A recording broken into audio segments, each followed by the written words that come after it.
What if one studio meeting ended with Gucci Mane walking out missing his jewelry, and the people behind it were tied to his own artist? What really happened in Dallas that night is far darker than social media wants you to believe. Pooh Shiesty is a rapper from Memphis, Tennessee, widely recognized for breaking through with Back in Blood featuring Lil Durk. Born Lontrell Donnell Williams Jr., he grew up in South Memphis, an area where survival often depends on loyalty, awareness, and reputation. In that environment, respect isn't handed out easily, it's something you earn over time. Growing up in Memphis meant navigating a world where conflicts between different groups were common, and young artists were constantly trying to prove themselves. Pooh Shiesty learned early on that words carried weight and actions had consequences. His cousin, Big Scar, was right there with him during those years. The two were close, moving more like brothers than relatives, supporting each other while chasing opportunities in music. The Memphis music scene had its own identity. It was gritty, unpolished, and extremely serious about authenticity. Pooh Shiesty absorbed that atmosphere and reflected it in his music, but he also stayed connected to the principles he was raised on. In Memphis culture, your word matters, and breaking trust can permanently damage relationships. At the same time, Gucci Mane had already built a powerful legacy out of Atlanta. Through his 1017 label, he became known for spotting raw talent and helping artists reach mainstream success. Along with that success came a reputation for being firm in business and not taking disrespect lightly. While Pooh Shiesty's career was rising, his family was hit with a major loss. His cousin, Big Scar, who was also signed to Gucci Mane's 1017 label, passed away unexpectedly. For Pooh Shiesty, this wasn't just the loss of an artist, it was the loss of family. And in Memphis, family holds deep importance. This is where tensions reportedly began to surface. Members of Big Scar's family later claimed that when they reached out to Gucci Mane regarding funeral support, the response did not meet their expectations. According to statements shared publicly by relatives, Gucci Mane contributed funds toward flowers but did not cover full funeral expenses. They expressed disappointment online, saying they felt ignored afterward. These were allegations shared by family members and were never formally verified beyond their public comments. The situation sparked backlash on social media, with some relatives openly criticizing Gucci Mane and questioning how the matter was handled. For Pooh Shiesty, this reportedly created emotional distance. From his perspective, it wasn't strictly about money, it was about respect and standing by people during difficult moments. Talking about some long live him, bro. You ain't do nothing, cuz, on God. And you ain't getting them chains, cuz. You can't get them chains. There's no way you can get them chains. The minute that them folk called your phone to see if you were gonna pay for the funeral, you blocked them. That's not real, cuz. On God, that's not real. I thought Gucci was rich too.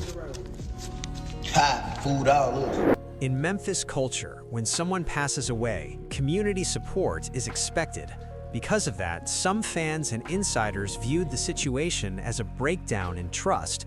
Around that same period, Gucci Mane also had visible online exchanges with Big Three, which added to the perception of growing tension between him and certain Memphis artists. All of this reportedly stayed on Pooh Shiesty's mind. While he didn't speak publicly about it at the time, those close to him suggested he was paying attention to patterns he didn't like. The concern wasn't just about one incident, but about how Memphis artists were being treated overall. Despite everything, when Pooh Shiesty later returned home after dealing with legal issues, Gucci Mane publicly welcomed him back. On the surface, it appeared that the relationship was still solid. Fans expected new collaborations and believed everything between them was back on track. Behind the scenes, however, the dynamic had changed. During his time away, Pooh Shiesty had the opportunity to reflect on his career in the business side of the industry. By that point, he had already achieved financial success, built a loyal fan base, and established strong industry connections. Naturally, he began questioning what role a label still played in his future. Sources close to the situation suggest that Pooh Shiesty became more focused on ownership, independence, and long-term control of his career. When conversations about future projects and potential deals came up, he reportedly approached them with more caution than before. Observers noticed the shift, and it didn't go unnoticed. Industry talk suggested that other labels were showing interest, including Yo Gotti's CMG, which aligned culturally due to their Memphis roots. At the same time, there were rumors circulating that Gucci Mane had expressed frustration about artists wanting more control, though no direct statements confirmed this. Over time, Pooh Shiesty went from being seen as a loyal 1017 artist to someone carefully reconsidering his position. His independence reportedly changed the balance of power, and that shift may have created tension. Eventually, the two came together in a studio setting to discuss their future. What was expected to be a straightforward business conversation reportedly became more intense. According to people familiar with the situation, Gucci Mane attempted to keep the partnership intact, possibly offering improved terms. Pooh Shiesty, however, was said to be firm in his stance and unwilling to move forward under the same conditions. That meeting marked a turning point, not necessarily a public fallout, but a clear sign that their relationship was no longer the same. He had already made up his mind about going independent, and he wasn't willing to change that decision, no matter what Gucci Mane put on the table. Things reportedly became tense when Gucci Mane began speaking about loyalty and reminding him that he was the one who helped bring Pooh Shiesty into the spotlight. It seemed like Gucci was expecting appreciation and cooperation, similar to how other artists had handled situations like this in the past. But according to accounts surrounding the situation, Pooh Shiesty pushed back. He allegedly brought up the Big Scar situation and expressed that he felt Gucci Mane had shown a lack of respect toward his family during a painful time. From there, the discussion reportedly escalated quickly. Voices were raised, emotions were running high, and the atmosphere in the room shifted. Sources say the argument intensified when Pooh Shiesty questioned whether Gucci Mane was still the same person he used to be, suggesting that success and change had altered how he moved and how he respected the culture that built his reputation. The tension was obvious, and people present could sense that the situation was getting out of control. Gucci Mane's security team was reportedly on site, but they were said to be outnumbered by members of Pooh Shiesty's group who attended the meeting with him. Before anyone could calm things down, an incident allegedly occurred that stunned everyone present. According to widespread reports, Gucci Mane was robbed inside the studio, with his wedding ring and an expensive watch taken, while the situation unfolded too fast for security to intervene effectively. Many observers pointed out that this moment went beyond material loss.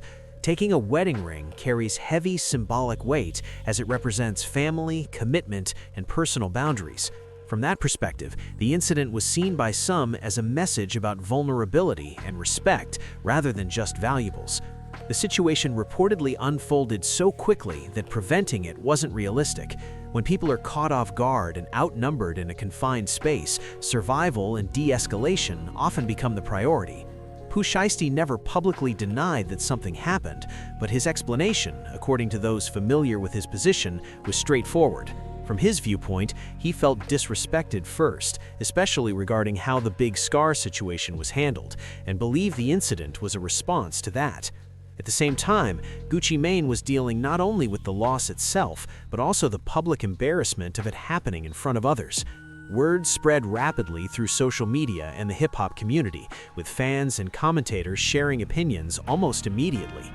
For some fans, this situation highlighted a change they believe they've seen developing for years. Many said this wasn't the same Gucci Mane from earlier eras. The version of Gucci they remembered was known for reacting immediately and aggressively to disrespect. This current version, more focused on family, business, and long-term planning, appeared to be handling things differently.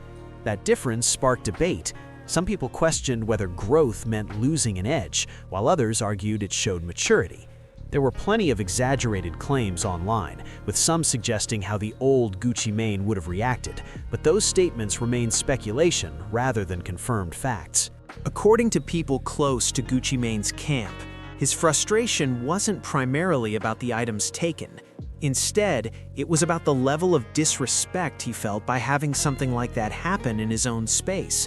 The wedding ring, in particular, made the situation feel deeply personal since it involved his family. From that perspective, the issue wasn't money, it was pride, respect, and boundaries. Social media continued to split into sides. Some supported Pooh Shiesty, believing he was standing up for his family, while others felt he had crossed a serious line by taking things that far. Many also pointed out the risks involved in escalating a dispute with someone as established and connected as Gucci Mane. This moment became a test of Gucci Mane's image and legacy. Even as someone who has evolved over time, there are still expectations placed on him by fans who associate him with a certain reputation. Letting the situation pass without consequences, some argued, could send the wrong message. At the same time, it's important to acknowledge that Pooh Shiesty's grievances were seen by some as genuine. The way the big scar situation was handled reportedly caused real emotional pain, and from that side, the incident was viewed as retaliation for perceived disrespect.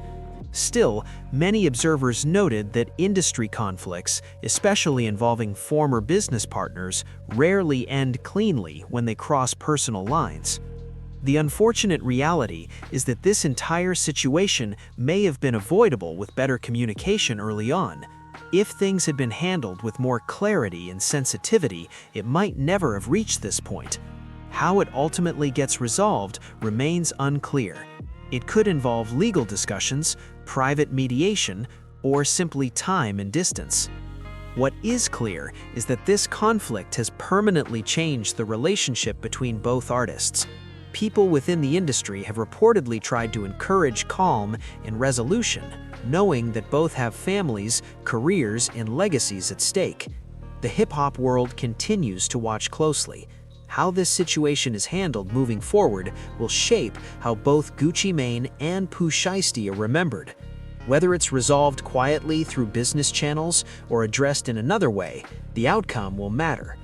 At the end of the day, this situation is a reminder that mixing personal pain with professional disputes can lead to serious consequences. Respect still carries weight, and when it's questioned, emotions can override logic. Hopefully, cooler heads prevail, and this story ends without further harm. History shows that when respect is involved in hip-hop, outcomes are unpredictable, but growth and restraint can still change the ending.